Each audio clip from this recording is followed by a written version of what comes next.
You're listening to The Riley King Show. Good morning and happy Tuesday, everyone.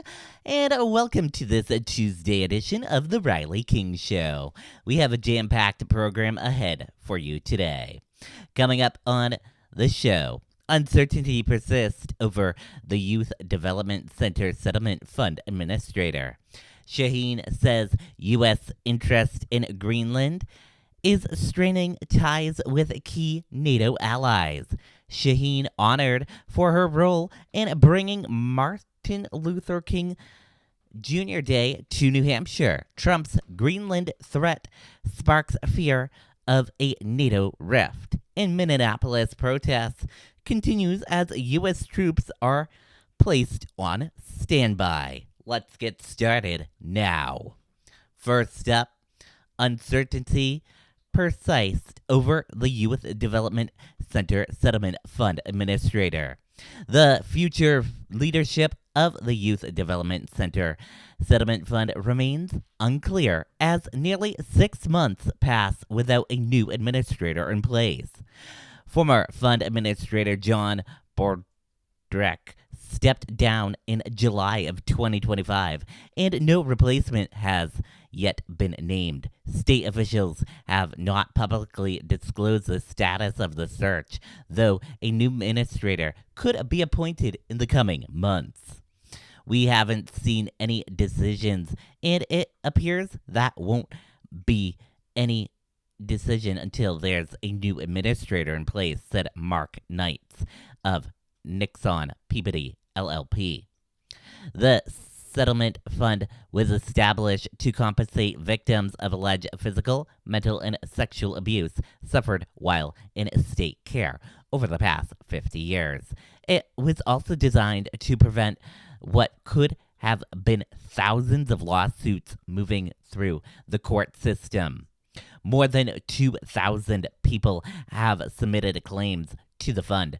Of those, about 1,700 remain pending. When the statutory cap is applied, the total amount requested for unresolved claims is approximately $1.8 billion. Another 425 cases have been resolved, resulting in $239 million in settlement payments. 75 claims have been withdrawn and 79 have been dismissed. The alternative is even worse, Knights said. The alternative is that these clients go to court and they try their cases in court where there are no caps. There is no 2.5 million cap, even if somebody had been raped 100 times, which is the case in the settlement fund. Critics of the program questioned whether more than 200,000 people were abused while in state care. Attorneys representing the victims say the number is presumable and may, in fact, underestimate the scope of the abuse. There were thousands and thousands of kids, many more than 2,000 kids, who went through the facility just in 1990s, Knights said.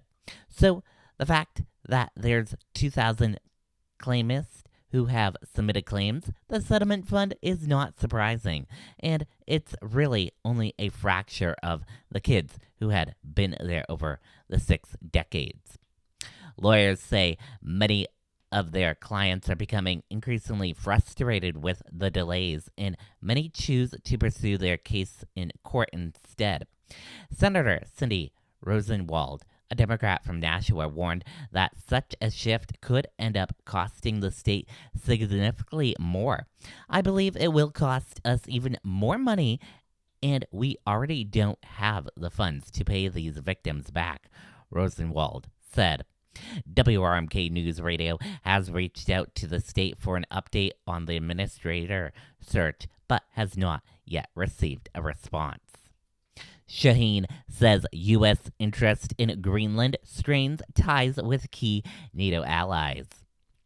Senator Jean Shaheen has returned to New Hampshire following a North Atlantic Treaty Organization observe trip to Denmark, where she met with Danish and Greenlandic leaders and hard, sharp criticism of the Trump administration reported interest in taking control of Greenland. Shaheen said officials she spoke with expressed a deep sense of disappointment and mistrust toward the United States. What we heard from the Danish and from the Greenland officials that we talked to was real sense of brutality by the United States, she said. Shaheen emphasized Denmark's long-standing role as one of America's most reliable NATO allies, noting its military sacrifices alongside U.S. forces. Their soldiers have fought alongside ours in World Wars I and II and in Afghanistan, she said. They lost on a percentage basis as many soldiers in Afghanistan fighting with us as the United States did. NATO allies, she added, are now increasingly concerned about the potential U.S. actions regarding Greenland's future. International leaders have echoed those concerns, stressing that Greenland's status is not for Washington to decide. Any decision about the future status of Greenland belongs to the people of Greenland and the Kingdom of Denmark alone, said UK Prime Minister. That right is fundamental and we support it. Julie, a Danish politician, said Greenlanders do not want to become Americans. We are Greenlanders and we want to be in a democratic world, and we hope Americans will support us, she said. Shaheen warned the rising tensions over Greenland could weaken the NATO allies and play into a hands of rival global powers. Only people who are celebrating what President Trump is doing are Vladimir Putin and Russian and President X in China. She said they would love to see the NATO alliance and the Transatlantic Alliance, our partners with Europe, fall apart, and that's what the president is threatening. Shaheen honored for a role in bringing Martin Luther King Jr. Day to New Hampshire. New Hampshire's long-delayed recognition of Martin Luther King Jr. Day achieved nearly 30 years ago today. As you know, yesterday was Martin Luther King Jr. Day. It began remembered this week as Senator Jean Shaheen is honored for her role in making the holiday a reality. The state was the last in the nation to officially recognize the federal holiday, a change that came in 1999 during Shaheen's second term as governor. The move fulfilled a campaign promise she made in 1996. I think we should not be the only state in the country that doesn't have it, Shaheen said at the time. I will work with the legislature to try and make sure that we get Martin Luther King Day. 3 years later, the legislature passed a bill replacing Civil Rights Day with Martin Luther King Jr. Day, and Shaheen signed it into law. On Monday, Shaheen was recognized in Manchester by the National Culture Diversity Awareness Council for her effort.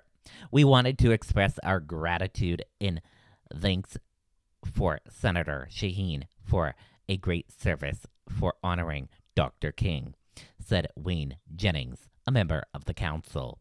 Advocates said the change followed years of activism and hard-fought legislative battles led in party by lawmakers such as former state rep Leona Johnson. Shaheen's decision to publicly back the effort proved pivotal, helping shift opinion in the House. No governor in the state had taken the bold and courageous stands like Governor Shaheen, who stood in the chambers of the House and said, "It must be," said the Reverend Art Hillison of New Hope Baptist Church in 2002. This year's observance will be Shaheen's final Martin Luther King Jr. Day in elected office. The U.S. Senator has announced plans to retire next year, reflecting one on the milestone she called a creation of the holiday, one the defining moments of her career. It's a reminder that just because we've made progress doesn't mean we can't stop, Shaheen said. We wouldn't stop looking to the future or stop advocating for principles on which this country is founded, and that Martin Luther King defended on behalf of African Americans across the United States. We need to keep defending those principles. Trump's Greenland threat sparks fears in NATO rift. President Trump's threat to take control of Greenland is fueling concern that it could destabilize relations and fracture the NATO alliance. Minneapolis protest continues as U.S. troops placed on standby. Protests in Minneapolis have entered a second week, and defense officials say active duty U.S. troops are now on standby in response to the unrest. Thank you for listening to this edition of The Riley King Show. Enjoy the rest of your day, and talk to you all tomorrow. Bye now.